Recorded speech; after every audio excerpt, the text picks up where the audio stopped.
여러분 만나서 너무 반갑고요. 여러분들 마스크로 다 얼굴을 가리고 계셔서 그 눈으로만 그 표정을 읽어야 돼서 굉장히 어렵지만 눈으로 충분히 사랑을 저에게 표현하고 계시다고 느껴집니다. 아닌 분도 몇 분 계신가요? 너무너무 반갑고요. 정말 이 강대상 하나 사드릴까요? 네, 너무 좀 우리 김창동 목사님 너무 물도 올려놓을 데가 없어요. 아, 조금 전에 보신 영상은 우리 1주년 맞아서 각 교회 대표들이 다 같이 모여서 리커버리 센터에서 가진 리커버리 개원식과 함께 가졌던 영상이에요. 저희가 조금만 더 일찍 준비했으면 이걸 유튜브로 중계할 수 있었겠다 생각이 들어요. 이젠 점점 그런 일들이 일상화되고 있어서 그랬으면 더 많은 분들이 참여하셨겠다는 생각이 들긴 하고요. 그때 나눴던 말씀은 도시락에 들어가 있어서 그걸 보시면 아마 될 거고요. 그 리커버리 센터는 아니 도대체 어떻게 그런 게 됐어 이렇게 생각하실지 모르겠는데 은둔형 외톨이들을 위해서 우리가 바나바 하우스를 하고 있다는 걸 알고 오히려 시민단체와 정부 쪽에서 이 일을 좀 더 도와줄 수 없냐 그래서 펀딩이 들어왔어요. 그래서 자그마치 2억 3천 정도의 펀드가 들어와서 일이 확장됐습니다. 놀라운 일이죠. 그래서 우리 바하밥집이 한 2억 5천 정도의 예산을 가지고 올해 일하고 있었는데 거기에 거의 그거에 맞먹는 정도의 금액이 들어오는 바람에 저희가 저 리커버리 센터를 지을 수 있었고 저기에 20명 정도의 은둔형 외톨이 청년들이 아침 10시부터 저녁 10시까지 같이 두 끼 밥 해 먹고 같이 인문사 과학도 공부하고 예술도 공부하고 그러면서 하나님을 간접적으로 알 수 있게 도와주는 이런 프로그램입니다. 그러니까 지금 코로나로 약간 밀려지긴 했지만 지금 상당히 지금 10명 넘게 16명인가 들어와 있습니다. 그중에 10명은 우리랑 같이 살고요. 바나바하우에서 10명은 출퇴근하는 방식인데 이렇게 된 이유는 노숙자 사역을 하다 보니까 결국은 청년들이 노숙자가 되는 걸 발견하게 됐어요. 특별히 여러 가지 뭐 정신적인 좀 문제가 있거나 사회적으로 사람들과 관계를 못 맺는다거나 그런 친구들이 결국은 그렇게 되는 걸 발견하고 노숙자가 되고 난 다음에 사람들을 보기 전에 예방하는 게 더 필요하다. 그래서 이 일을 시작했는데 하나님께서 놀랍게 이렇게 길을 열어주셨습니다. 놀랍죠? 정말 신기한 일이에요. 이렇게 보시면 아니 저 밥집이 무슨 돈으로 저런 걸 만들었어 이렇게 생각하실지 모르는데 전부 저 딴 데서 온 돈입니다. 정말 놀라운 일이라고 생각해요. 여러분들 계속 기도해 주시고 밥집은 여전히 어렵습니다.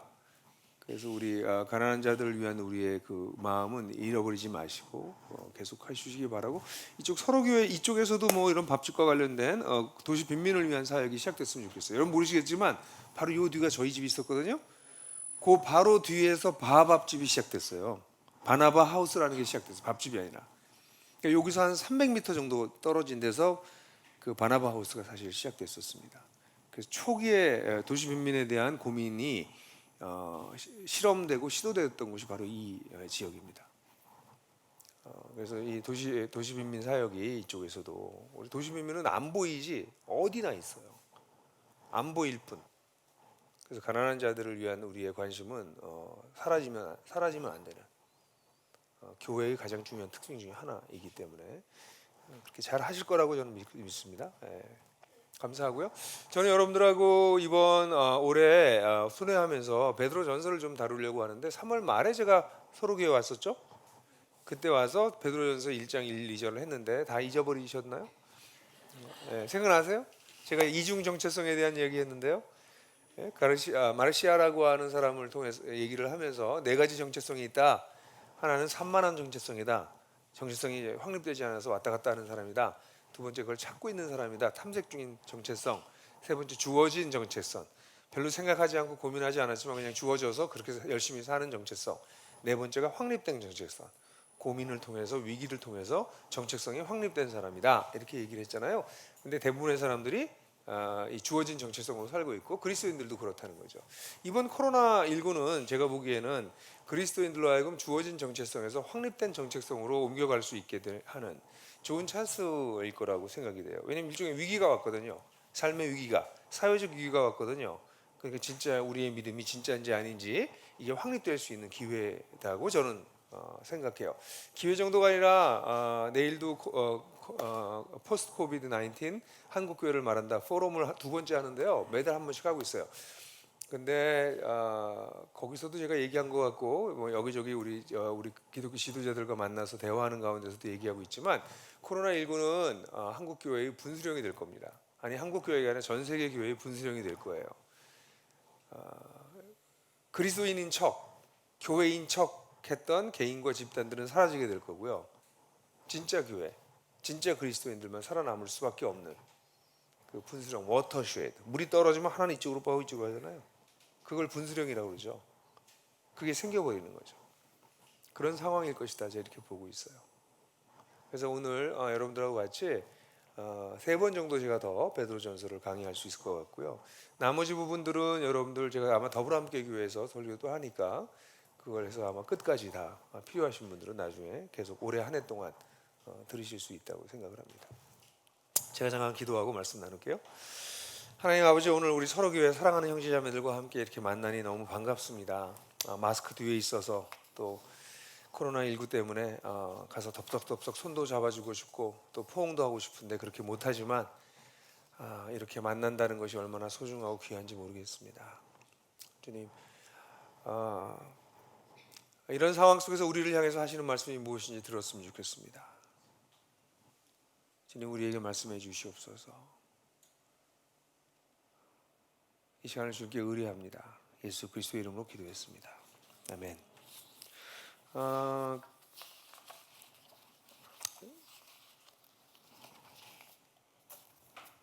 베드로전서를 여러분들하고 같이 살피는데요. 우리 오늘 우리가 읽게 된 3절부터 12절, 3절부터 9절까지 우리가 살필 건데 3절부터 9절까지는요. 사실 베드로전서 자체의 기초예요. 전체의 기초입니다. 굉장히 중요한 본문이에요. 만약 베드로전서를 딱 한 본문을 설교하라 그러면 이 본문을 다뤄야 될 정도로 중요한 본문입니다. 단순히 그렇게만 중요한 것이 아니라 그리스도인의 삶을 사는 사람들에게도 그리스도인의 삶의 가장 기본이 되고 기초가 되는 것을 설명해주고 있기 때문에 이 본문은 그런 면에서도 굉장히 의미 있고 중요한 본문이라고 볼 수 있어요. 더 나아가서 이중 정체성을 가지고 살아가고 있는 사람, 이중 정체성이 뭡니까? 하나는 택하심을 받은 자들이에요. 하나님의 미리 하심을 통해 성령의 거룩해 하심으로, 그리고 순종과 그리스도의 피뿌림을 위해서 택하심을 받은, 그러나 소아시아 지역에 흩어져 있는, 택하심을 받았지만 흩어져 있는, 그래서 이중 정체성을 가지고 있다고 말할 수 있는, 하나님 나라에 속했지만 이 세상에 흩어져서 살아가고 있는 임시 체류자 또는 임시 거류자로서의 삶을 살아가고 있는 사람들이 어떻게 그런 삶을 살 수 있을까를 보여주는 중요한 본문입니다. 사실 여러분들이 그런 정체성이 확립된 정체성을 얼마나 가지고 계시는지 잘 모르겠어요. 사람마다 여기 다 달라요. 그런데 여러분들 가운데 만약에 내가 정말 이 세상에 속한 사람이 아니구나, 나는 정말 체제자구나, 잠깐 있다가 하는 사람이구나 라는 생각이 점점 강해지면 강해질수록 그렇다면 나는 이 세상을 어떻게 살지? 어떻게 살아야 할지? 라는 질문이 생기지 않을 수 없죠. 이 세상이 내가 사는 곳이라고 생각하면 이 세상에서 잘 사는 방법은 세상에서 수없이 얘기하니까 그 중에서 몇 가지 택해서 살면 되겠죠. 근데 만약 이 세상에 속한 것이 아니라 내 정체성은 진짜는 하나님 나라에 속했고 나는 여기 잠깐 체제하다가 떠날 사람이야. 그럼 난 어떻게 살지 이 세상을?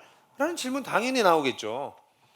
그 질문에 대해서 답해주고 있는 본문이 바로 이 본문이에요. 그 질문에 대해서 답하고 있는 책 자체가 베드로전서입니다. 그 베드로전서 전체를 통해서 그것을 얘기하지만 그 전체의 신학적 기초, 우리 신앙적 기초를 얘기하는 것이 오늘 우리가 읽은 본문이에요. 그러니까 굉장히 중요한 본문이죠.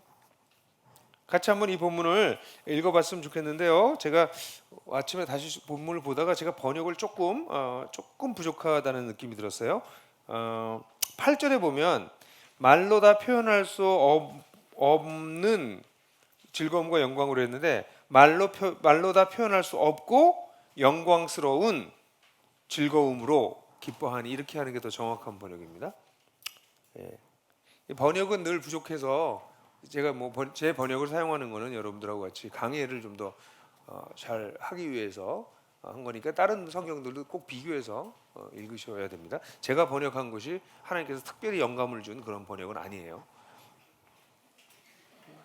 뭐 다 그렇게 생각하고 있군요. 네. 자, 1절 3절부터 9절까지를 한번 같이 한 목소리 읽겠습니다. 시작. 하나님 곧 우리 주 예수 그리스도의 아버지께 찬양을 드립시다. 그는 그 크신 자비로 우리를 거듭나게 하셔서 죽은 사람들 가운데서 예수 그리스도의 부활하심을 통해 산 소망과 썩지 않고 더러워지지 않고 사라지지 않는 유산을 주셨습니다. 이 유산은 여러분을 위해 하늘에 간직되어 있고 여러분은 하나님의 능력으로 믿음을 통해 보호되어 마지막 때에 나타나기로 준비된 구원을 얻을 것입니다.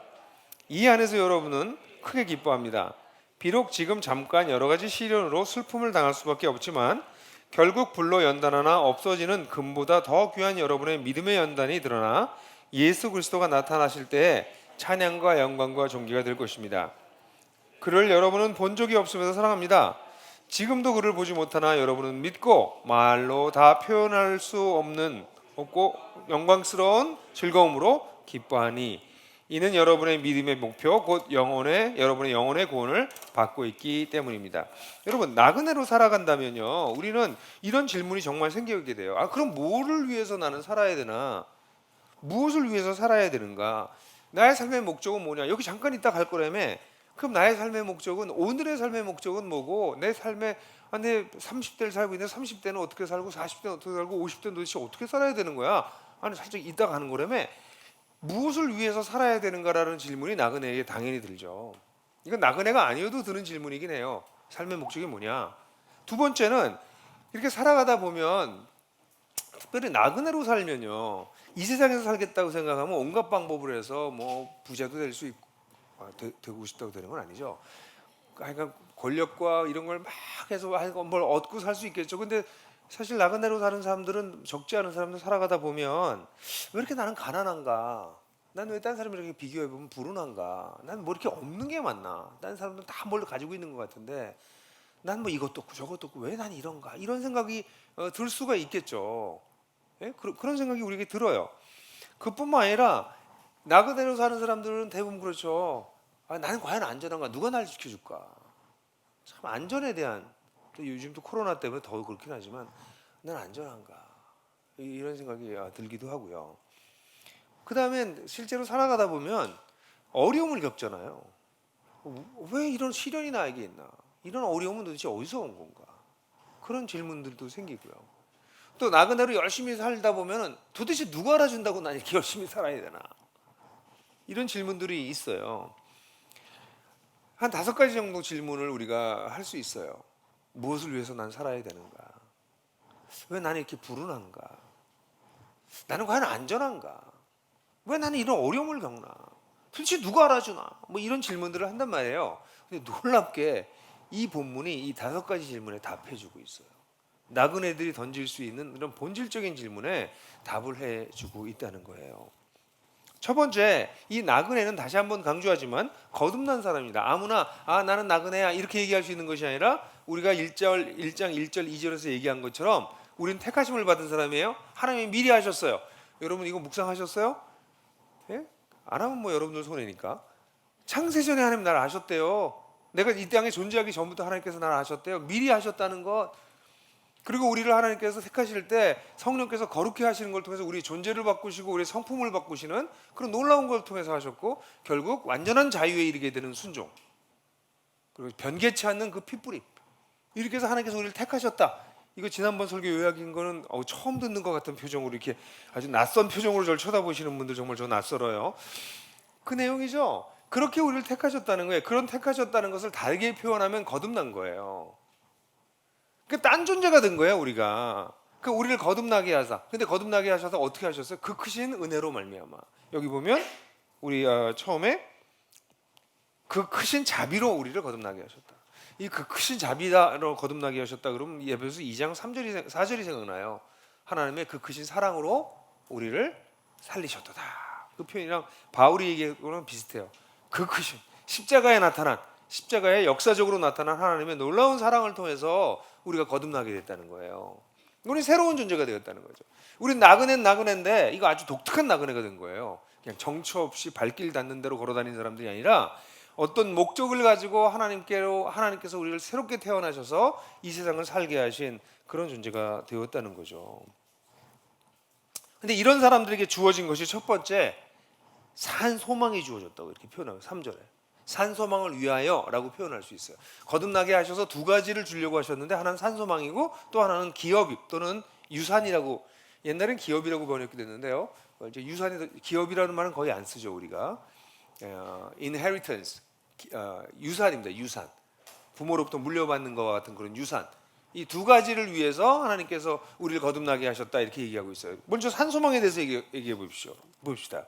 여러분, 사람들은요 뭔가 추구하는 게 있어서 삽니다. 오늘 아침에 왜 일어나셨어요? 아침에 일어나면서 제일 처음에 떠오르는 게 뭐예요?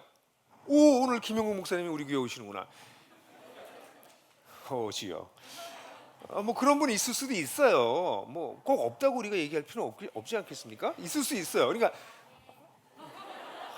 저분이 그랬을 것 같아.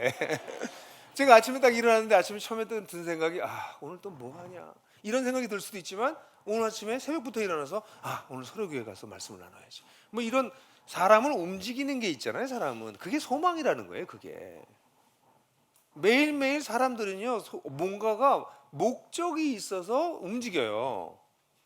하다못해 오늘 저녁엔 치맥이나 먹자, 그것 때문에 하루를 사는 사람도 있어. 오늘 저녁에 집에 여기 보니까 몇 명 있네. 사는 게 그렇지 뭐, 오늘 저녁에 가서 그냥 치킨이랑 맥주나 한잔 먹고 쉬지 뭐, 텔레비 보면서. 그거 하나로 위로받으면서 사는 거예요. 어떤 사람은요 그냥 안 살아요. 이게 없어지게 되면 심각해요. 예? 이게 purposeless, 목적이 없어져 삶에. 그럼 powerless해져요. 무기력해져요. 사람이 살아야 될 이유가 없는 거예요. 나는 매일매일. 그래서 은둔형 외톨이 아까 얘기했지만 그런 은둔형 외톨이들이 그 삶의 목적을 잃어버려서 힘이 다 빠져서 그냥 골방에 혼자 있는 거예요. 예? 그게 무서운 거죠. 근데 사람은 그렇게 못 살아요. 일반적인 사람은 뭐든지 목적이 있어야 삽니다. 그러니까 뭐 성공해서 잘 살아야지. 예? 요즘 뭐 수없이 나오는 돈 좀 벌어서 캠프 다녀야지. 뭐 맛있는 거 해 먹어야지. 뭐 이런 것부터 시작해서 나 결혼해서 옛날에 집장만 하는 게 목적이었어요. 저희 세대 때는. 근데 이제는 더 이상 집장만이라는 게 가능해 보이지 않으니까 그런 꿈들은 다 없어져. 저축도 안 하잖아요 지금은. 그러니까 안 된다는 걸 알아버려가지고. 그렇지만 그럼 어떡할까? 그럼 있는 돈 생기면 돈 가지고 저축 관두고 당장 여행 다니지 뭐. 이번에 여행 가지 뭐. 그래서 캠핑, 여행 이런 문화가 막 생기는 게 그래서 그래요. 사람들이 사는 걸 보면 직장 갔다가 퇴근하기 위해서 해요. 왜냐면 퇴근하고 난 다음부터 사람의 자기 인생이 시작된다고 믿으니까 하루 종일 괴롭게 살다가 이제 퇴근이다. 퇴근을 위해 사는 사람들이 많다고. 퇴근 이후가 내 인생이다. 그전은 어쩔 수 없이 돈 버는 거다. 어쨌든 무슨 목적이 있는 거예요. 사람들은. 애를 키우다 보면 얘가 잘 되고 얘가 대학 가고 장가 가고 시집 가고 그거에 목적이 돼서 살기도 하고. 그래서 어떤 사람들은 그 아이를 잘 키우기 위해서 투잡도 뛰고, 부모들 가운데 맞벌이 하는 사람들 대부분이 아이 때문에 그래요. 그러니까 뭔가 목적이 있는 게, 그게 소망이라는 게, 그런 게. 예? 근데 그런 소망이 다 죽은 소망이에요. 그 소망이 궁극적으로 사람들에게 답을 가져다 주지 못해요. 아주 사소하게 오늘 저녁에 치킨 먹고 맥주 마시고 텔레비 보면서 하루 지낸다고 뭐가 달라져요? 조금 더 고상하게 해서 여러분 인문학을 공부하시고 뭐 여러 가지를 하고 취미 생활을 발전시키고 잠깐의 재미는 있죠. 근데 이런 것들이 우리의 삶을 이끌어주긴 하나, 끌어가는 어떤 동력은 제공해주나, 애도 그래요. 여러분들 아이들 잘못하면 우리 애 나오기 때문에 제가 얘기를 조심해야 돼요. 근데 우리 아이들도 정말 그렇게 눈에 넣어도 안 아플 정도의 아이들 키우지만 때가 되면 아이들이 부모를 떠나가기 시작한다고. 여러분들도 그렇게 다 떠났잖아요. 부모를. 애들 다 떠나가 버린다. 그러면 애만 위해서 살았던 사람도 그때 이제 완전히 멘붕 오는 거죠. 세상 걸 보세요. 세상에 있는 어떤 소망이 여러분들 잠깐의 재미가 아닌 진정한 의미를 주겠어요. 못 준다고. 근데 주님께서 뭐라고 말씀하시냐면 산 소망을 잊기 위해서 주셨다. 산 소망. 인간에게 우리를 거듭나게 하신 거는 이렇게 잠깐 있다가 사라지는 소망이 아니라 진짜 살아있는 소망, 영원한 소망을 주기 위한 건데, 이 소망이 어떻게 주어졌냐면 예수 그리스도의 부활하심을 통해 주어졌다, 이렇게 얘기를 해요. 그럼 무슨 얘기일까? 아, 죽고 난 다음에 있구나, 이런 얘기. 아니, 이렇게 단순한 거 아니에요. 예수님이 부활하신 걸 통해서 아, 죽음 이후에 삶이 있구나라고 하는 것은 생각해 볼 수 있는 충분한 이유가 되지만, 더 중요한 거는 예수 메시아가 부활하셨다는 거예요. 예수 그리스도는 늘 메시아로 바꿔 읽으라고 그랬죠. 그리스도가. 예수 메시아가 부활하셨다는 얘기는 하나님 나라가 시작됐고 예수님이 다시 오심으로 말미암아 하나님 나라가 완성될 것이라고 하는 그 비전을 여기서 얘기해 주고 있는 거예요.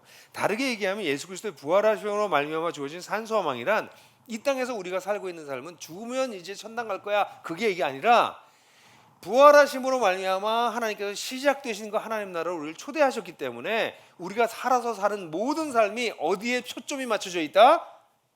그 하나님 나라에 초점이 맞춰져 있다는 거예요. 그러니까 이 땅에 살면서 우리가 어떤 행위를 할 때 이게 그 나라를 조준해서 하고 있는 삶이라면 이건 영원히 이어지는 것이에요.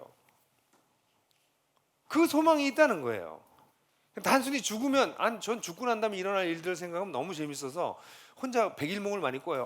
어떻게 될까? 우리 아버지를 만나면 어떻게 될까? 우리 아버지를 만나서 우리 아버지 머리가 나 있으실까? 아직 여전히 머리숱이 적으실까? 뭐 거기서부터 시작해서 이건 아주 심오한 신학적 주제예요, 여러분. 부활할 때 우리가 어떤 몸을 입고 있느냐, 이런 거거든요. 예? 그럼 우리 아버지가 70에 좀 넘어 돌아가셨는데 내가 80에 부활하면 그럼 내가 아버지보다 더 아니면 나이를 계속 드셨으면 그때는 아버지는 100세가 넘으시고, 그럼 할아버지는 지금 200세고. 궁금하지 않으세요? 소망들이 없구만. 제가 물어본다니 가끔 농담삼아, 천국에 가면 보험이 있을까 없을까? 하나님 나라는 우리가 맞이하드릴 하나님 나라는 리얼이에요. 네, 진짜라고. 스마트폰 있을까 없을까? 생각 안 해봤죠? 좀 생각해 보세요. 네? 거기 진짜 세계가 펼쳐진다고, 하나님 나라가. 네? 그게 우리의 큰 소망이야. 그러니까 죽을 때까지 기다리자가 아니라니까. 그런 소망이 있기 때문에 이 땅에서 사는 삶이 달라지는 거예요. 그 산 소망이 우리에게 주어졌다는 거야. 그러니까 우리가 이 땅에 살면서 뭐 하는 거예요? 우리가 왜 착한 일을 하면서 살아요? 왜 선한 일을 하면서 살아? 하나님께서 우리를 구원하신 이유가 선한 일을 위해서 살았거든. 그 선한 일 왜? 이게 영원까지 이어지는 거거든. 매일매일 손해보는 것 같은 삶을 살면서도 선한 일을 하는 나그네들은 왜 그렇게 살아요? 산소망이 있기 때문에요. 이거 영원으로 이어질 거니까. 여러분, 목자 왜 하세요? 목자들 인생 참 한심하지 않아요? 솔직히 말해서. 주말에 놀러를 갑니까? 뭘 합니까? 가정교회 한번 딱 시작하면 평생 죽을 때까지 가정교회 해야 돼? 예?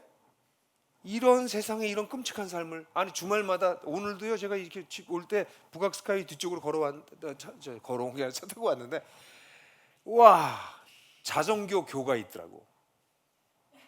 잔차교가 있더라고. 잔차교. 거긴 제가 많이 걸어 다니는데요. 근데 주일날 아침에 자전거를 타는 젊은이들이 무지하게 많아요. 이 아침 시간에 다 차려입고 좋은 자전거 타고 쫙. 아니, 당신들은 뭐 하는 거야 여기서 지금? 자전거로도 타야지. 근데 이 시간에 예배드리지. 이 시간만 예배드려요? 토요일 날 왜들 그러냐고. 그게 영원한 산소망이 없다면 절대로 이렇게 안 살죠. 절대로 이렇게 안 살죠. 목자가 떠밀려서 목자가 되는 사람들도 있지만 실제로 목자가 되는 이유는 소망 때문이에요. 내가 살았던 삶이 영원으로 이어질 거라고 하는 소망이 있기 때문에 내가 이 땅에서 그렇게 사는 거잖아요. 물론 목자가 되고 난 다음에 깨닫는 사람들도 있지만 이게 산소망이에요. 그래서 우리는 우리는 다른 종류의 삶을 살게 된 거야. 이제는 다른 종류의 관점이 생긴 거예요. 이 땅에서 놀고 먹고 재미 보고 하는 거 다 할 거 많지만 그거 다 우리가 제한적으로 하는 이유는 더 큰 소망이 생겼기 때문이에요. 소망의 특징이 그렇잖아요. 왜 엄마들이 아이 공부시키겠다고 뭐 팔춤을도 하고 그 힘든 일을 하냐고. 소망이 있으니까 자기가 당연히 누릴 걸 못 누리고 그렇게 살잖아요. 왜냐면 애 잘 되게 하기 위해서. 그게 산소망이 아님에도 불구하고 사람들 그렇게 살잖아요. 근데 우리가 산소망이 있는데 산소망이 주어지는 게 이 땅에 사는 게 달라지는 거지. 그리고 우리가 다 누리지 않지. 못 누리나? 누릴 수 있어요. 하나님도 누리라고 그러세요. 근데 난 소망이 있기 때문에 좀 절제하는 거야. 그게 산소망이에요. 그럼 무엇을 위해서 살 것인가? 내가 오늘 왜 뭐 이걸 해야 되나? 그게 소망 때문이에요. 오늘 내 30대, 40대, 50대, 60대 세월이 자꾸 흘러가면서 그 속에서 내가 왜 이렇게 살고 무엇을 위해 살아야 되는가? 그걸 하나님께서 이 산소망에 얼라인해서 여기에 맞춰서 살 수 있게 하신다는 거예요. 와우, 대단하지 않아요? 이분들이 잘 모르는구만. 대단한 거예요.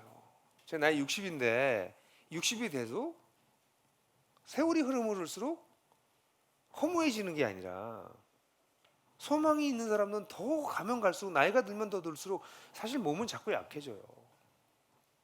제가 저한테 놀래요.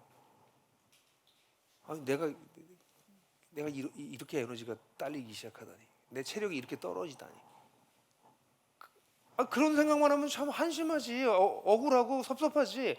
그런데 내가 가지고 있는 소망은 갈수록 선명해지니까 나이가 들어가는 게 유다면 이제 내가 80, 90쯤 내가 죽을 것 같은데 그때 내가 죽을 때 죽음의 순간은 어떻게 이걸 넘어갈까? 뭐 이런 것도 막 생각하고 있고. 예? 그게 산소망이 주어졌다는 거예요. 이거 하나만 가지고 또 얘기하고 싶은 게 더 많은데 이러다가 오늘 집에 못 갈 것 같아요. 예? 그럼 여러분 소망이 없으시잖아요. 그치? 빨리 끝나는 소망 때문에 여기 앉아 있는 분 있어요? 그 소망은 버리세요, 빨리. 두 번째는 우리에게 기업을 주셨다는 기업. 이게 유산이에요. 우리가 유산을 주셨다는 거예요. 여러분들 가운데 그런 사람들 많잖아. 우리 부모가 좀 좋은 유산을 남겨줬으면 나 편하게 살 텐데, 건물주 주인이었으면, 아버지가 건물주였으면 참 좋았을 텐데, 이런 사람 얼마나 많아요. 유산이 이 땅에서 유산 받으면 얼마나 좋아. 근데 유산이 하나도 없어. 어떤 사람은 유산은커녕 빚만 물려받았어. 이런 사람도 있어요. 그러니까 유산이라고 하는 건 우리한테 굉장히 큰 영향을 주는 건데, 여기서 하나님께서 뭐라고 말씀하시냐면 너희를 거듭나게 하셨는데 거듭나서 유산을 주려고 그랬는데 이 유산은 썩지 않고 더럽지 않고 쇠하지 않는 유산이라고 얘기하고 있어요. 근데 재미있는 건 이 유산이 뭔지에 대한 내용을 설명하지 않고 성격만 설명하고 있다는 거예요. 왜 그럴까요? 아까 제가 무슨 보험도 얘기하고 별 얘기 다 했죠? 하나님 나라는 우리가 상상할 수 있는 것을 넘어서요. 여러분들 우리 테크놀로지의 발전을 봐도 10년 전에 현재 우리가 쓰고 있는 테크놀로지가 일어날 거라고 상상도 잘 못했어요. 옛날에 미래의 소설들을 보면 얘기했던 것들이 지금 막 일어나고 있잖아요. 상상하기도 어려웠던 일들이. 근데 하나님 나라는 우리가 상상할 수 있는 범위 안에 들어올 거라고 생각하세요? 여러분들 상상할 수 있는 것 이상이에요. 여러분이 상상할 수 있는 최고의 것을 모아놔도 그걸 넘어서요. 그래서 그 하나님 나라에 우리가 받을 유산이 뭔지에 대해서 설명할 수 없어요. 그게 뭔지. 그래서 그 내용을 얘기하지 않고 그 유산의 성격만 얘기해요. 여기서 성격이 뭐예요? 더럽지 않고, 더럽지가 않고, 처음에 썩지 않고, 더러워지지 않고, 쇠하지 않고. 썩는다는 건 뭐예요? 생명이 없기 때문에 썩어요. 생명이 없는 것들이 썩어가기 시작합니다. 더러워진다는 건요, 의롭지 못한다는 거예요. 쇠한다는 건 뭐예요? 영원하지 않는다는 거예요. 여기에 나오는 이 세 가지의 형용사는 사실 하나님의 생명이 있으면 썩지 않습니다. 하나님의 의가 있으면 더러워지지 않습니다. 하나님의 영혼이 있으면 쇠하지 않습니다. 우리가 얻게 되는 이 유산은 이 하나님의 성품과 관련되어 있어요. 그게 정확히 뭔지 몰라요. 근데 이 땅에 있는 우리의 모든 것들은 이 반대예요. 우리가 여러분 뭐 건물주든 뭐든 부모로부터 얼마나 대단한 걸 받았든 그거 다 썩어요. 다 쇠합니다. 다 더러워집니다.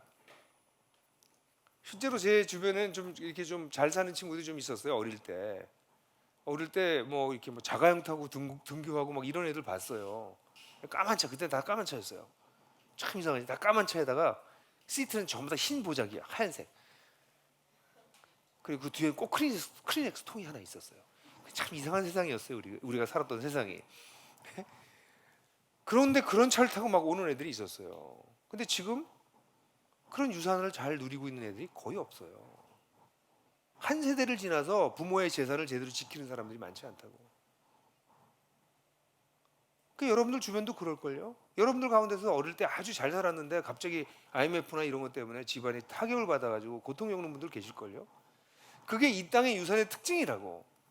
쇠하고 썩고 사라지는 것들이라고요. 근데 하나님 나라에서 우리가 받게 되는 그 하나님 나라는 어떻게 된다고요? 놀랍게 썩지 않고 더러워지지 않고 영원할 거래. 그게 뭔지 잘 몰라. 근데 거꾸로 상상해 볼 수밖에 없어요. 우리가 이 땅에서 받는 유산들의 이 제한적인 성격과 반대되는 그 유산을 우리가 받게 되는구나. 그게 뭡니까? 하나님 나라예요. 그 하나님 나라가 우리를 위해서 준비되어 있는 거예요. 이거 정말 아나? 이거 정말 크리스찬들이 알까? 여러분들 생각해 보세요. 만약에 여러분들이 주머니에 지금 돈이 없어요. 예? 그 돈이 없어서 지금 내가 점심을 먹고 싶은데 1,000원, 1,500원밖에 없어. 그래서 삼각김밥 하나 겨우 먹을 수밖에 없어 지금. 예? 그런데 내 여기 이 앞주머니에는 내가 이제 은행에 가서 돈으로 바꿀 수 있는, 그것이 뭐 또는 보험회사 가든 무슨 증권회사 가든 증권이든 뭐든 여기가 10억짜리 거가 있어. 지금 캐시로 바꿀 수 있는 게 10억이 있어 내가 여기에. 근데 10억은 아니야. 이건 못 써 지금. 내 주머니엔 1,000원밖에 없어. 근데 이게 없고 1,000원밖에 없는 사람하고 이거가 있고 1,000원 있는 사람은 다르죠.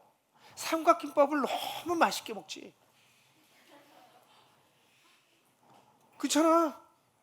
난 더 큰 걸 가지고 있으니까. 이게 유산을 가지고 있는 것을 깨닫기 시작한 사람들의 삶이에요. 빈궁하게 살지 않는다는 거예요. 그 나라를 유산으로 받을 거기 때문에. 근데 똑같이 삼각김밥을 먹는데 어떤 사람은 기쁘게 먹고요, 어떤 사람은 내 팔자가 어쩌다 밤낮 이거밖에 못 먹고 이거 먹고 내일 먹을 건 또 없네, 이러고 사는 거죠. 우리가 거듭나게 된 것은, 하나님은 거듭나게 하셔서 단순히 이 세상에서 잘 살게 하려고 하신 것이 아니라 우리가 이 세상에서 상상할 수도 없는 하나님 나라를 상속하게 하신 거예요. 저는 크리스찬들 이거 안 믿는다고 생각해요. 안 믿는다고 생각해요.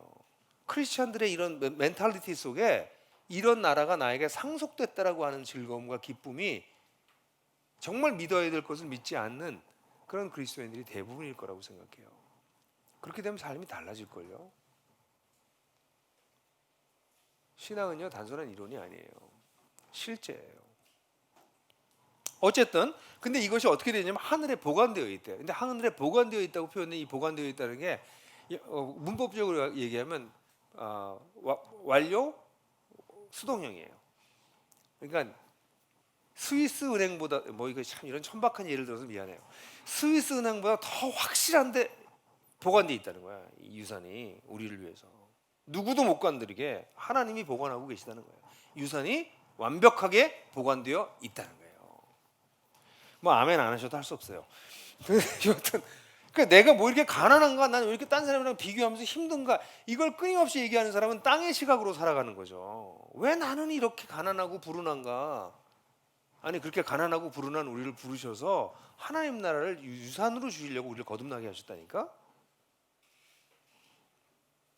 그럼 다른 종류의, 그렇다면 어떤 생각이 사람은요, 자기가 불운하다고 생각하고 자기가 삼각김밥이 하나밖에 없다고 생각하는 사람들은 창의력이 안 나와요. 주도성이 안 나와, 삶에. 그 삶에 밀린다고, 찌들려서. 근데 삼각김밥이 하나밖에 없어도 나에게 주어진 미래가 있다는 것을 정말 아는 사람들은 창의적이 돼요. 주도적이 돼요. 밀려 살지 않아요. 찌들어들지 않아요. 이게 유산을 가진 사람들의 특징이에요.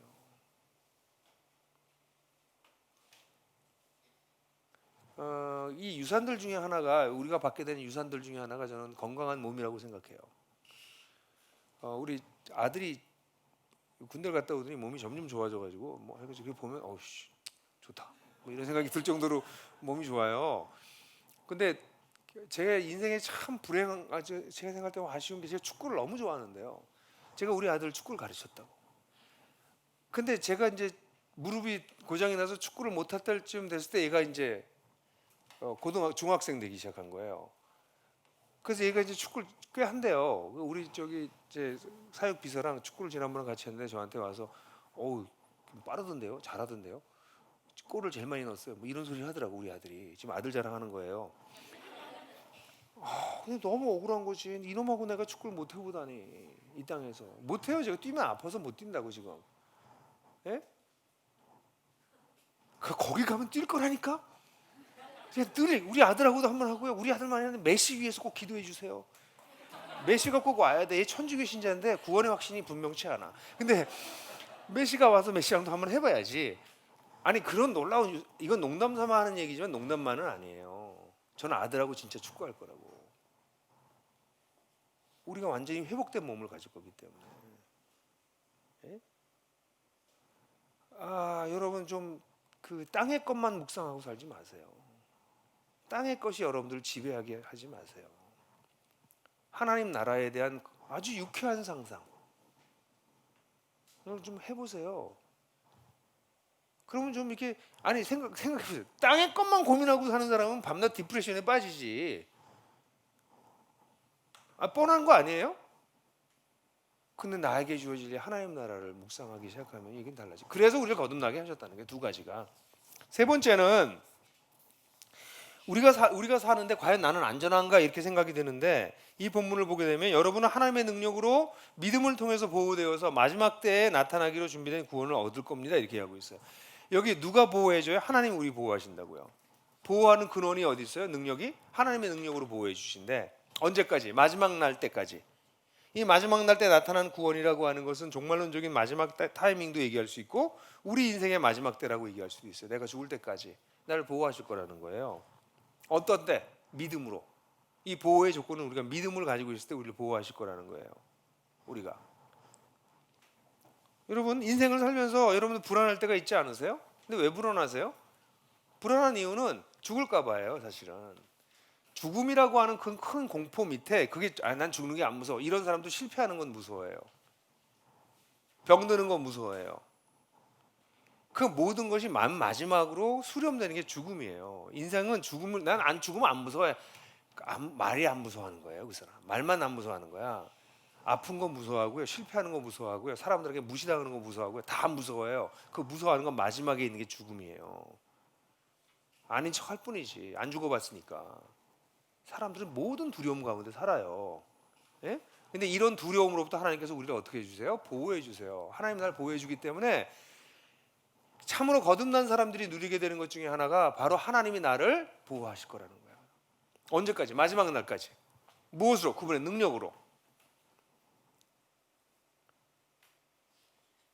예를 들어서 그러면 이제 크리스찬은 안 죽나? 아니 그냥 죽는다니까.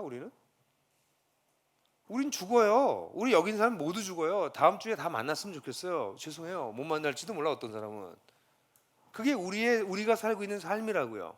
근데 하나님이 보호하신다는 건 뭐야? 안 죽는다는 게 아니에요. 우린 죽어도 산다는 얘기예요. 믿음으로, 능력으로, 믿음으로 우리를 보호하신다는 얘기는 너 안 죽게 할게, 그 얘기가 아니에요. 너 실패를 안 하게 할게, 너 세상에서 원하는 성공 다 줄게, 너 딴 사람한테 무시당하지 않게 해줄게, 이런 거 아니라고. 그런 거 당해도 괜찮다는 거예요. 우리가 누구 안에 있으니까? 그리스도 안에 있으니까. 그래서 종국적으로 죽어도 우리는 산다는 거예요. 와우. 그런 믿음을 갖기 시작하면, 그러니까 하나님이 나를 보호하신다는 거는 세상에서 복 많이 받고 내가 원하는 대로 나를 다 지켜주고 이런 게 아니라, 내가 무슨 일을 겪어도 나에는 흔들림이 없는 사람이 된 거구나. 나는 하나님 속에 내 생명이 숨겼구나. 누구나 다 죽을 건데 나도 그 죽음을 넘어갈 수 있게 가시게 된 사람이구나. 그게 뭘로 그게 주어지냐? 믿음으로. 그게 안전이에요. 그리스도인의 누리는. 근데 이게 아주 사소한 것에는 우리 아주 중고등학생 애들 시험 볼 때부터 이걸 누리기 시작하는 거지. 하나님이 날 지키신다. 난 최선을 다하면 된다 여기서 그냥. 근데 아이들이 시험 왜 자주 망쳐요? 심리적인 거잖아. 막 걱정되고 염려돼가지고 잘 봐야 할 텐데, 실수하지 말아야 될 텐데, 배가 아프면 안 될 텐데, 뭐 이러다 배 아프고. 아주 거기서부터 시작하잖아요 인생이라는 게. 그런데 인생을 살아가다 보면 위기가 오잖아요. 여러분 모함 당한 적 없으세요? 모함 당하지 않으세요? 모함 당하잖아요. 이런 일들이 있을 때 안 무서운 거지. 저 종북으로 유명하잖아요. 아니 저 유명해졌어. 저쪽 남쪽으로 하니까 더 유명하더라고. 진짜. 제가 다음 주에 구국기도회라고 하는 데를 나갈까 말까 고민하다 거의 나가기로 결심을 했는데요. 그러니까 한국의 보수적인 그리스도인들이 나라를 위해서 금식 기도하자. 근데 거기에 이제 설교자로 저를 초대하셨어요. 그 주최하는 분이. 근데 거기 오는 분들이 뭐 한국교회 좀 중대형 교회 목사님들 좀 건전한 목사님들이고 또 기도하는 부대들이야. 기도 부대 그러면 떠오르는 팀이 몇이 있어요 한국에. 근데 그분들이 저를 종부로 모는 분들이거든요. 그래서 저를 이제 오라고 얘기를 하는데 제가 그 주최하시는 분은 저랑 같이 가고 싶으신 거예요. 근데 그쪽에 있는 10명의 스태프들 중에서 9명이 반대했대요. 여기 오면 안 된다고. 그래서 제가 거기 가면 또 이쪽 교회에서는 또 큰 물에서 놀려고 그러는구나 또 이러겠지. 예? 우리 이쪽 약간 진보적인 진영에서는 저 목사 왜 저기 가서 또 저러지? 역시 큰 물에서 놀고 싶어 하는군. 또 그럴 거 아니야. 보세요. 세상은 끊임없이 사람에 대해서 말해. 이쪽에서는 종북이라고 저쪽에서는 뭐 저라고 끊임없이. 근데 무슨 상관이냐고 그게. 딴 사람이 나에 대해서 얘기하는 게 무슨 상관이냐고요. 상관없어요. 내가 그러면 문제지. 나는 그리스도 안에서 내 존재가 있기 때문에 누가 나한테 뭐라고 하든 그건 그렇게 생각하세요. 그걸 뭐 따라다니면서 전 종북이 아니에요 뭐 이러고 이번에 저건 큰 물에서 놀려고 그러는 게 아니에요. 성경서 쓰면 살아요?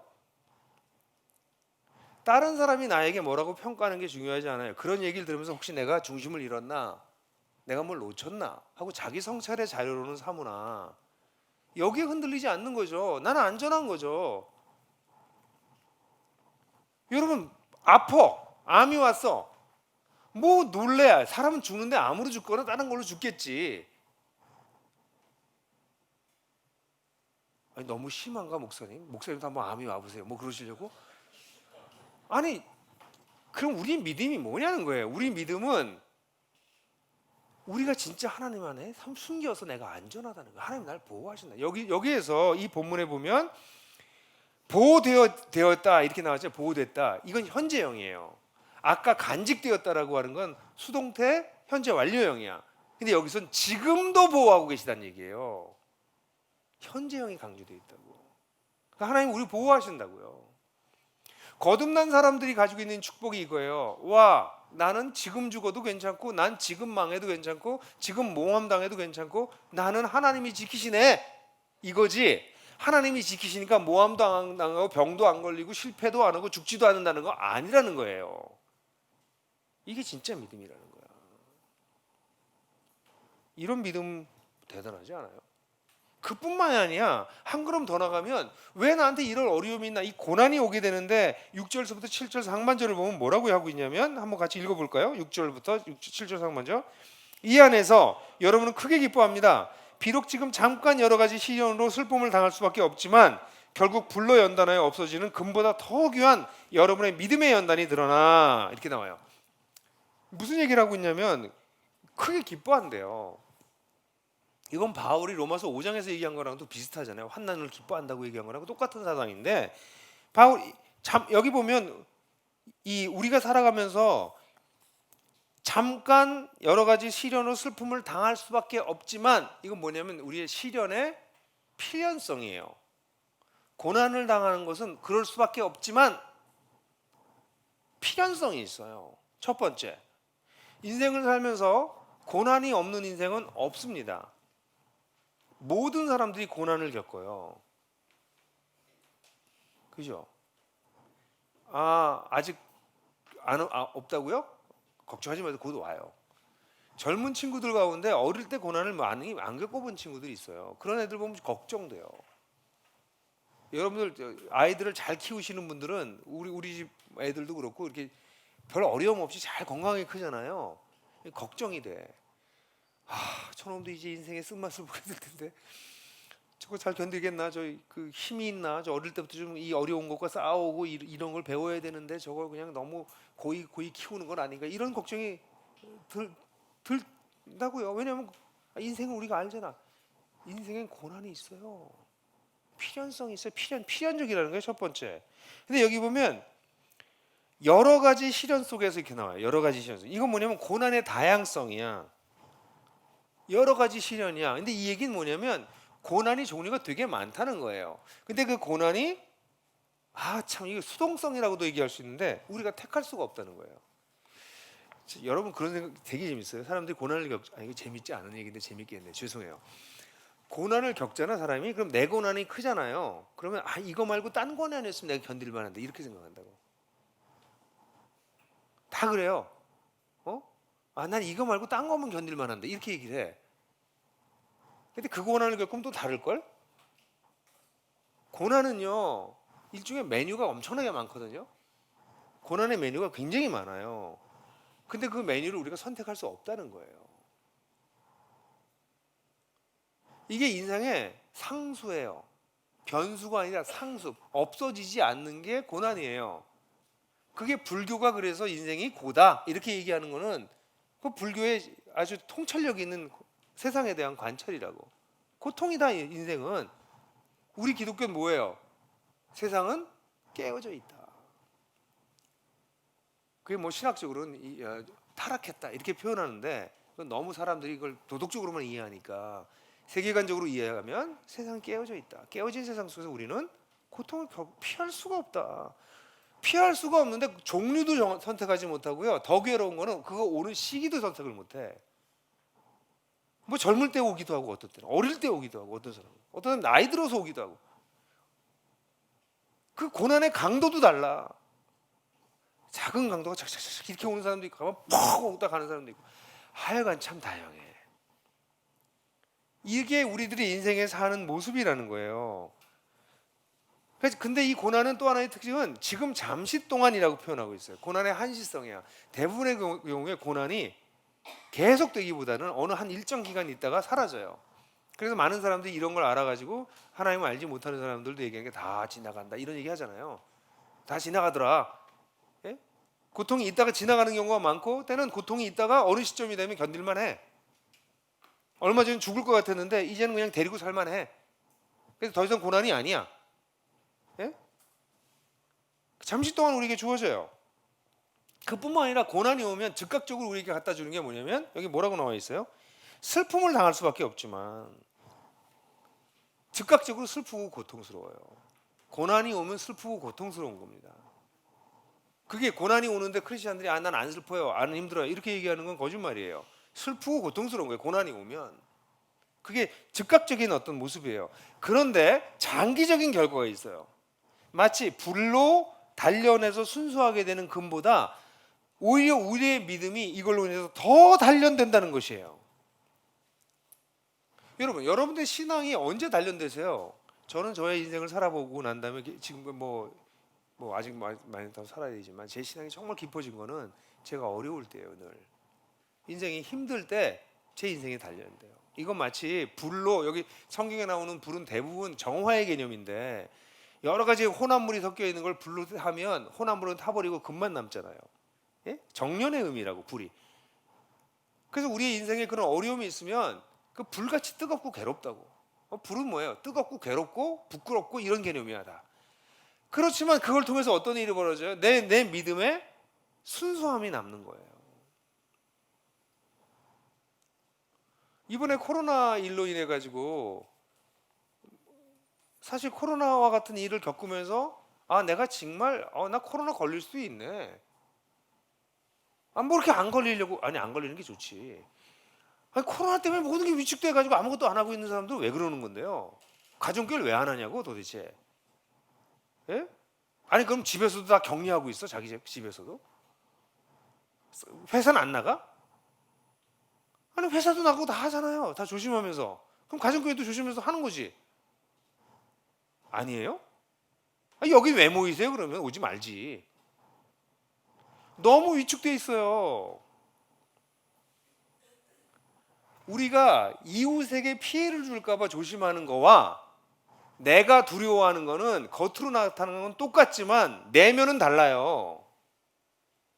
이웃을 걱정해서 조심하는 것은 우리가 그리스도인이 해야 될 일이지만 내가 두려워서 안 하는 거는 하나님 앞에서 부끄러운 것이에요. 선을 행하기 위해서 우리가 마땅히 살아야 될 삶을 위해서 살아가는 거예요. 그러니까 이런 어려움들이 있을 때 우리의 믿음이 오히려 단련되는 거지. 아, 내가 도대체 왜 가정교회를 안 하려고 그러지? 이웃을 정말 생각하기 때문에? 내가 두려워서. 여러분, 초대교회가 성장했던 이유가 전염병 때문이었다는 스타크라고 하는 사회학자의 보고가 있어요. 초대교회에 전염병이 들어왔을 때, 전염병이 생기면 사회 지도자서부터 해서 의사, 종교인 다 도망갔어요. 돈만 있으면. 왜냐면 전염병을 어떻게 모르니까 일단 다 피해서 다 도망갔다고. 아주 유명한 그 그리스의 의사도 전염병에 대해서 말을 별로 쓴 게 없어요. 다 도망갔으니까.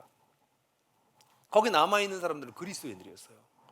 그래서 그리스도인이 남아서 자기의 이웃들을 돌보고 가족들마저 내다 버린 사람들을 씻기고, 그다음에 시체를 버려가지고 시체를 죽고 나서 장사도 안 해주는 거예요. 그걸 그리스도인들 그 시신들을 장사 걸어주고, 그러다가 그 사람들이 자기가 병이 걸려서 죽어요. 근데 어떤 사람은 그 전염병에서 살아나지, 항체가 생겨서. 그 살아난 사람은 어떡하겠어요?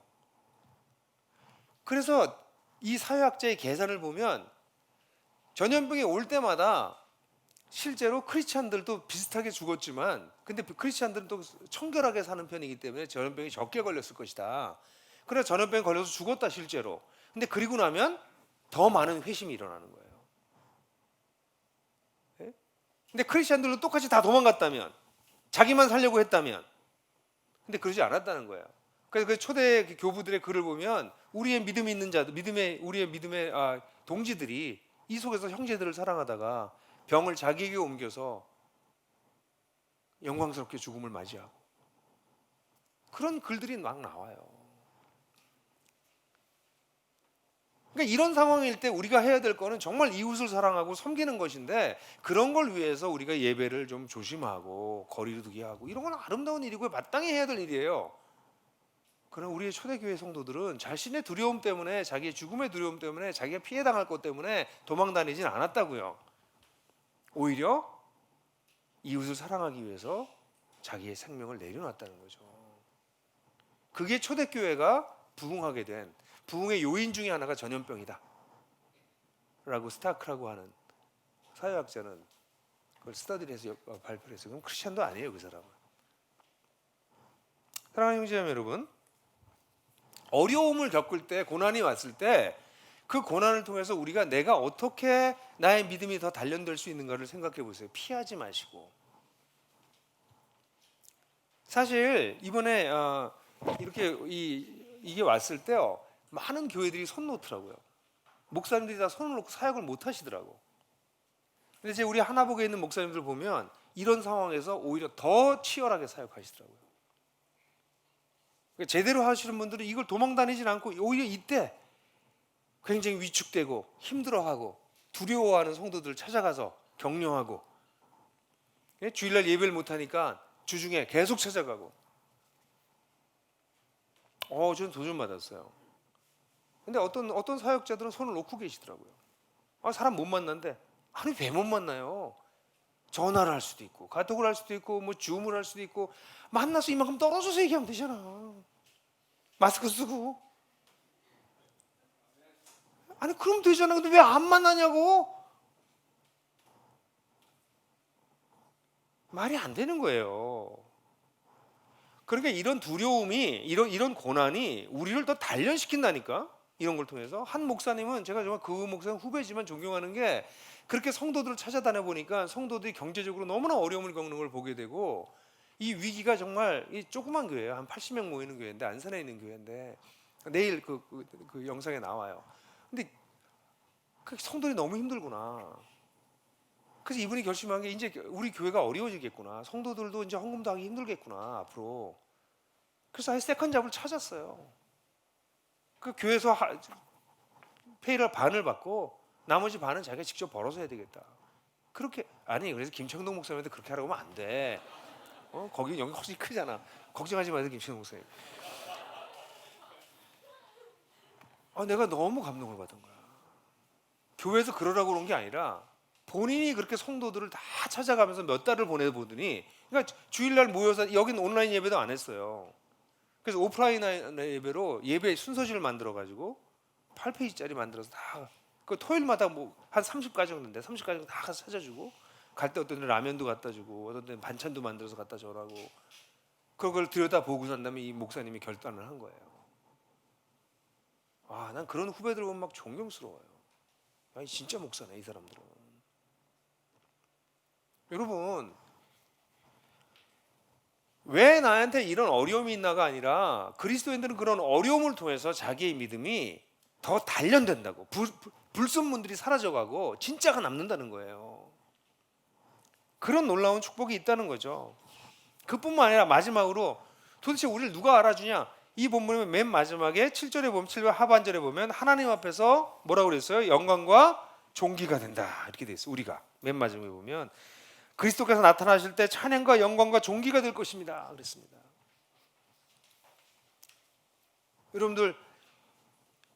여러분들 자녀가 뭘 잘해가지고 예를 들어서 뭘 잘하는 게 있어요. 그럼 자꾸 자랑하고 싶어지잖아요.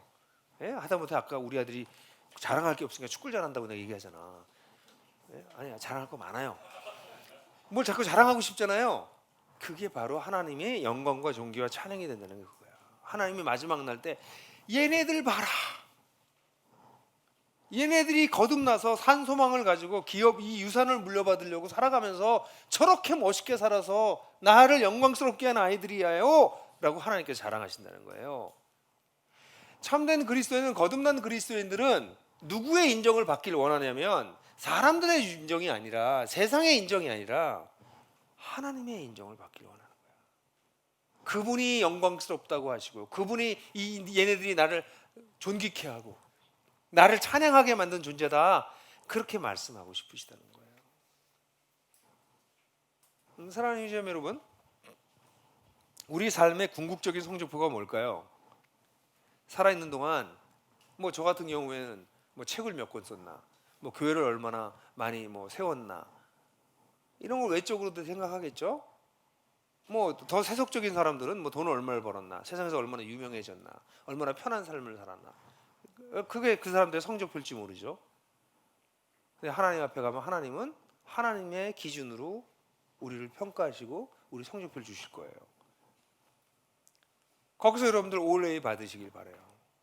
그 올레이를 받는 사람들이 찬양과 영광과 존귀를 얻는 거예요. 그 올레이를 어떻게 받을 거냐? 성경을 공부하세요. 성경에 다 나와 있어요. 어떻게 살면 그렇게 되는지. 근데 그렇지 않고 세상을 쫓아 살면서 어떻게 좀 하나님을 좀 어떻게 좀 꼬드겨 가지고 약간 천국이나 들어가 볼까? 그럼 거의 F 받기 직전일 거야. 아슬아슬하게 거기 턱걸이하고 들어갈지 몰라요. 들어가서 성적표 보니까 전부 D야. 들어오긴 했으니까 F는 아니지. 그렇게 사시려고? 그렇게 사셔야지 어떻게? 그밖에 모르니까. 근데 만약에 하나님 나라를 정말 알게 되면 이 땅을 사는 것이 다른 종류로 산다니까. 성적표를 정말 A를 받고 싶다니까 내가. 진짜 A를 받는 게 뭐냐고요? 성경에 다 나와 있잖아요. 풍성한 삶의 기초를 통해서 다 배우시잖아요. 그럼 그렇게 사시면 되는 거예요. 그게 싫다고요? 그럼 그냥 세상을 가지고 사세요. D 받으세요. 그거 어떡하겠어. 모르니까 할 수 없는 거지. 근데 신앙을 가졌는데도 그런다고? 에이, 그럴 수가 있나. 저는 그래서 실제로 그리스도인 지도자라고 불리우는 목사님들 중에서도 저는 이 소망이 없는 분들이 많다고 봐요. 어떻게 목사인데 저렇게 살아? 이 진리를 가르치는 사람들이 어떻게 저렇게 살아? 그 불가능해요. 진리를 알면 그 진리가 우리를 끌고 가기 때문에 대충 못 살아요. 우리가 대단해서가 아니라 우리가 알게 된 진리가 너무 대단해서 그 진리가 우리를 끌고 가는 것이, 내가 무슨 의지력이 강하고 수양이 많이 되고 이런 거 아니에요, 기독교는. 자, 이런 놀라운 것에 비밀이 있어요. 그것은 뭐냐면, 이거 가능한 이유가 하나님의 구원 계획 때문에 그래요. 하나님이 우리를 구원하시는 것은 죽어서 천당 보내려고 하시는 것이 아니라, 이번 문에 보면 3절에 거듭나게 했다고 그랬죠. 5절에 보면 마지막 날에 나타나기로 한 구원이 있다고 그랬죠.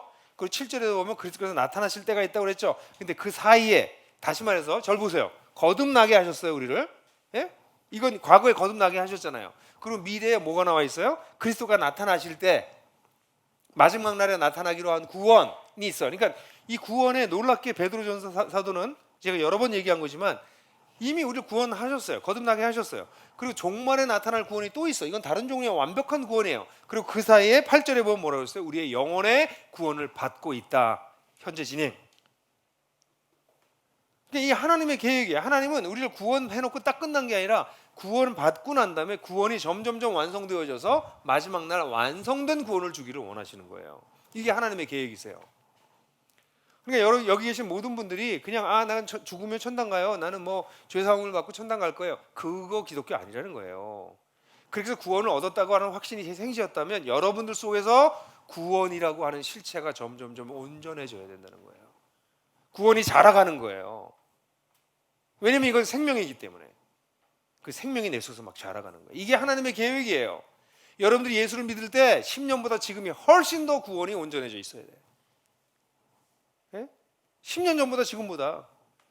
저는 제가 예수를 믿은 게 제가 20년 단위로 대충 제 인생이 흘러가더라고요.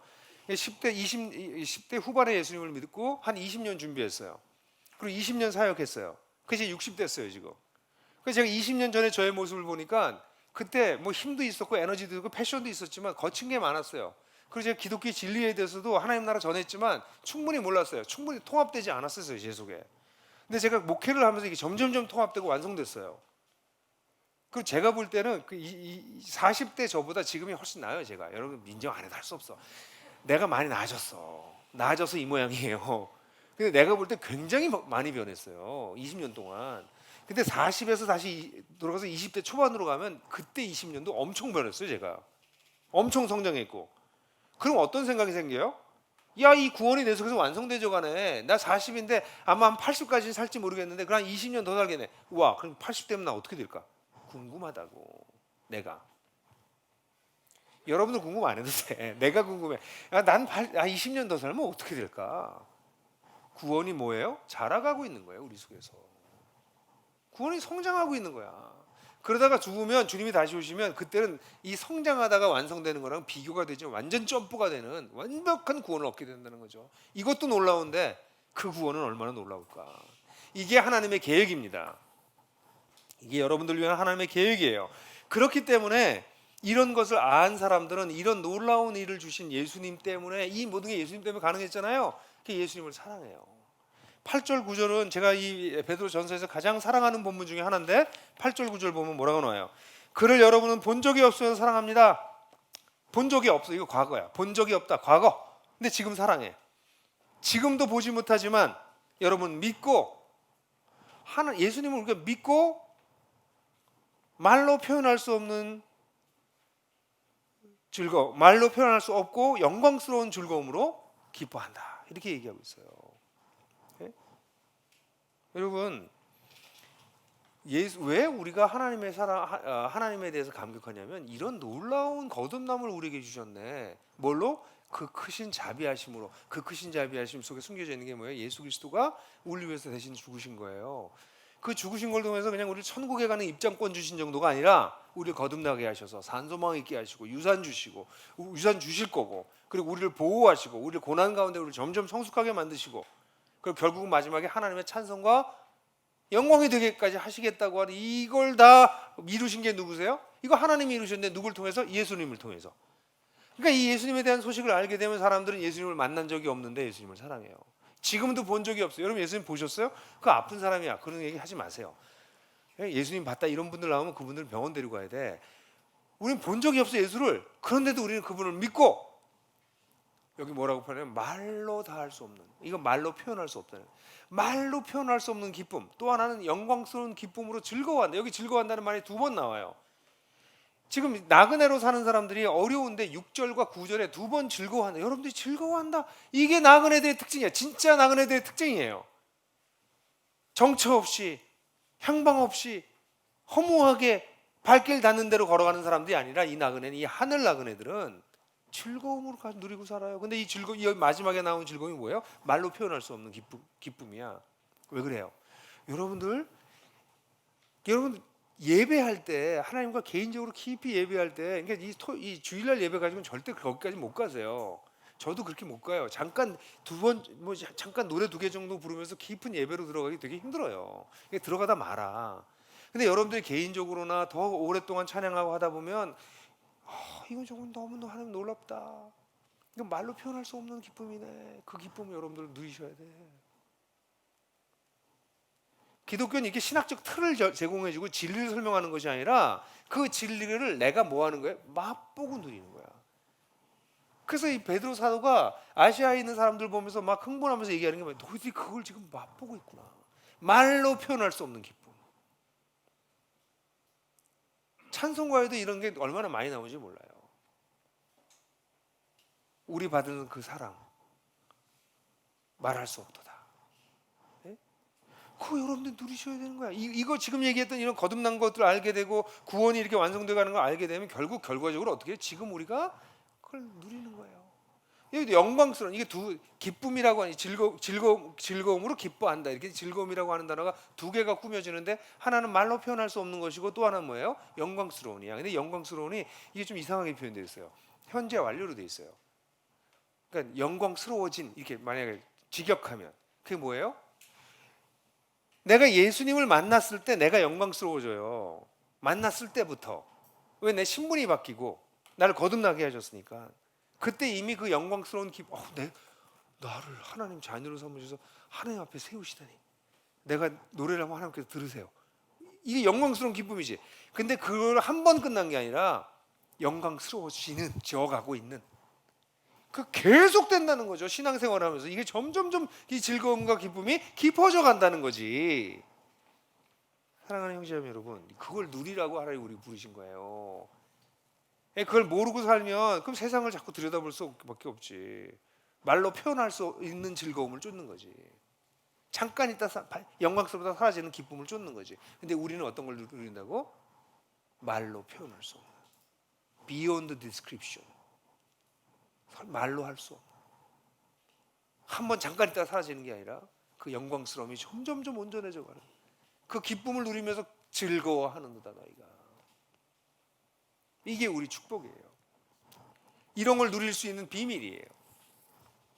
사랑하는 형제자매 여러분, 이 비밀을 우리 정말 알았으면 좋겠는데, 저도 알았으면 좋겠어요. 더 알았으면 좋겠어요. 이거 모르고 이거 묵상하지 않으면 자꾸 처져요. 나이 들고 축구도 못하고 뭐 이런 거, 그거 자꾸 묵상하고 땅을 이렇게 들여다보고 있으면 계속 처지지. 근데 이 말씀을 묵상하고 나한테 이런 놀라운 삶을 주셨고 이런 소망이 있고 이런 유산이 있고, 하나님 날 이렇게 변화시키고 계시고 날 보호하고 계시고, 난 마지막에 하나님이 어쩌면 김영국 마음에 들었어, 잘했어, 정말 자랑스러워, 그렇게 한마디 하실지 모르고,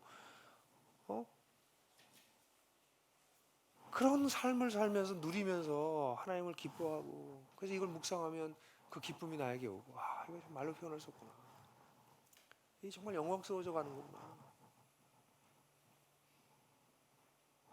그렇게 여러분을 부르셨어요. 여러분들을 거듭나게 하신 것은 대충 살다 죽으라고 거듭나게 하신 게 아니에요. 베드로전서 1장 3절부터 9절까지는 이 놀라운 하나님의 거듭남의 축복의 목적과 이로 인한 축복을 우리에게 보여주고 계세요. 오늘 제 얘기 듣고선 고개 끄덕거리는 것도 안 돼요. 그럴듯하겠죠. 이걸 가지고 여러분들 개인의 삶으로 가셔서 깊이 묵상하시고 여러분들 걸로 만들어 가세요. 그러면 힘 있는 나그네, 멋진 나그네, 영광스러운 나그네의 삶을 사실 수 있을 것입니다. 그런 놀라운 삶을 우리 모두가 누리시기를 주님의 이름으로 축원합니다.